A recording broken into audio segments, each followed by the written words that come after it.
ইসমাইল আলাইহিস সালামের আম্মার কাছে ইব্রাহিম আলাইহিস সালাম বলেছিলেন, তোমার পুত্রকে সুসজ্জিত করে দাও, আমার দোস্তের বাড়িতে দাওয়াত আছে। সেই দাওয়াতের মেহমান হিসেবে আজকে তাম দুনিয়ার মুসলমানেরা আজকে সেই দাওয়াতের গোশত খাচ্ছে। সেই দাওয়াতের ইব্রাহিম আলাইহিস সালামের দাওয়াতে সেই তাবারুক সবাই খাচ্ছে। হযরত ইব্রাহিম আলাইহিস সালাম দেখে একটা সবাই অনেকেই বলেন তাবারুক খাওয়া জায়েজ নেই, কিন্তু দেখেন ইসমাইল আলাইহিস সালামের তাবারুক সবাই খাচ্ছে। আল্লাহ পাক চাইলে কিন্তু সবার কপালে সবাইকে আল্লাহ পাক তার নিয়মের মধ্যে রেখে দিতে পারে। আল্লাহ পাক অনেকেই কবর জিয়ারত করাকে কি বলে? শিরক বলে, হারাম বলে, নাজায়েজ বলে। কিন্তু আল্লাহ রাব্বুল আলামিন এমন জায়গায় ইসমাইল আলাইহিস সালাম আর বিবি হাজরার কবর রেখে দিয়েছেন, শুধু জিয়ারত করছে না, তামাম দুনিয়ার মানুষ এখন বেশ তওয়াফ করছে। হেরেম শরীফের চত্বরে হযরত ইসমাইল আলাইহিস সালাম এবং বিবি হাজরার কবর। তাহলে এখন বলবেন কি?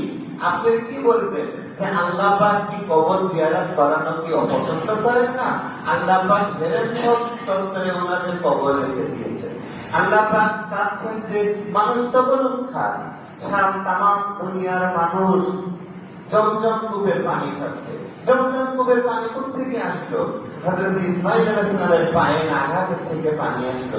সেই কূপের নাম হচ্ছে জমজম কূপ। সেই পানি তামাম দুনিয়ার মানুষ লাখ লাখ টাকা খরচ করে যে সেখানে যে কি করে একটা বোতলে করে তা বলুন সেই পানিটা নিয়ে আসে।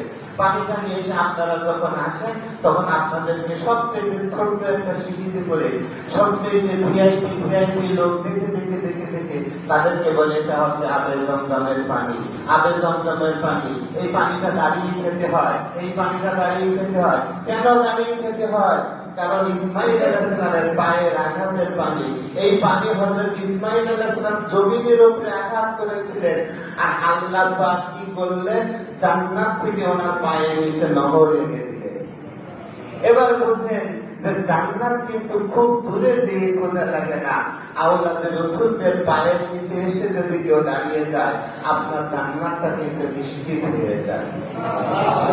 একটা জিনিস, আপনারা দূরে কোনো জায়গায় যাওয়ার দরকার নেই। আওলাদে রাসূল আলে মুহাম্মদ সাল্লাল্লাহু আলাইহি ওয়াসাল্লামের পাক দরবারে চলে আসে। আলে মুহাম্মদ এমন একটা জিনিস, আপনার এমন একটা নিয়ামত দিয়ে দেবে, সেই জিনিসটা আপনি জীবনেও বুঝতে পারবেন না। আজকে আমরা ইব্রাহিম এবং ইসমাইলের সুন্নাত তাজা করতে এসেছি।